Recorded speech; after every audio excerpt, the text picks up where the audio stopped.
So I've had a few people lately ask me about assistants. In other words, if I use an assistant, if they should get an assistant, what do I think of it, and what do I think they should pay someone to be their assistant at a wedding or an event. Hi, it's Bill.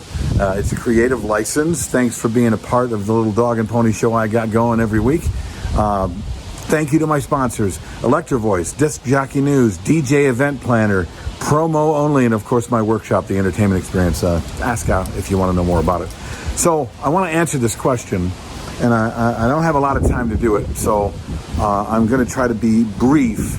Should you get an assistant? I think having an assistant when you're a single op, when you're doing an event, is a great idea. I have one.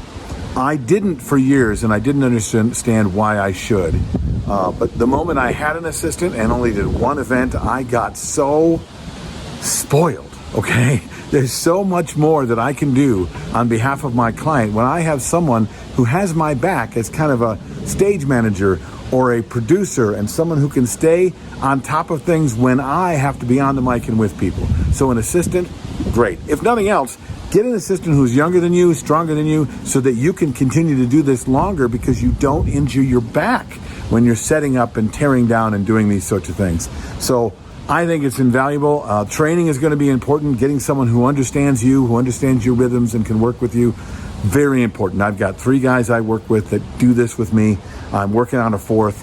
It is one of the best things I've ever done for my company. If you're worried about the money, well, I would say charge more so you can get that sort of thing. Now, how much should I pay an assistant?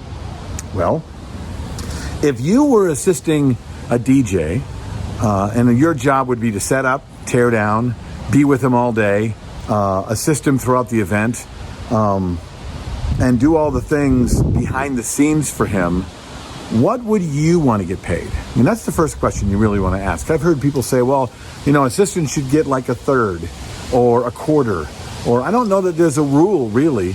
I think what you want to do is find someone, train someone, get somebody you really, really like and can work with, and that really enhances your performance, and then pay them whatever it takes to be sure that you have them at every single event. Okay, I fluctuate with the fees that I give out, but honestly, I pay my assistant, the guy who doesn't do any DJing for me usually, more money than most people get paid to DJ working for another company. And if you work for a big company, a lot of these guys don't make a lot of money. I pay really, really well. Why? Because I want to have the people working for me that I knew do a great job every single solitary time. Someone I can count on because they know they're going to get paid well. Someone who's going to go out of their way to keep this job and to get better with me every time. Someone I trust, because an assistant is someone you really have to trust. Especially since no matter what happens and no matter how much power you give them, you are in control of the event. And if they don't follow you, then they're not worth anything, really. If all you're looking for is to set up and a tear-down guy, those guys are less expensive, but one that you can count on will cost you more. I pay really, really well. What should you pay? What do you want to make if you do it? If you're going to be the person that I just described for somebody else, do you just want to make a pittance? Do you want to make like a certain amount of hourly rate? Or do you want to have something that makes you excited about having to work every Saturday for another guy? Someone who is going to go out of their way to make that guy look good, who that guy can trust that he's going to be there when I can't. He's going to set up when I can't. All of that stuff. So what should you pay? I say pay whatever it takes to keep the really good guy. What do you think? Put your comments in below. Tell me what you think. Tell me, and I'm full of it, and I don't know what the heck I'm talking about, because honestly, most of the time I am. Thanks again for watching Creative License. I'm Bill, and I'll see you next week. Bye.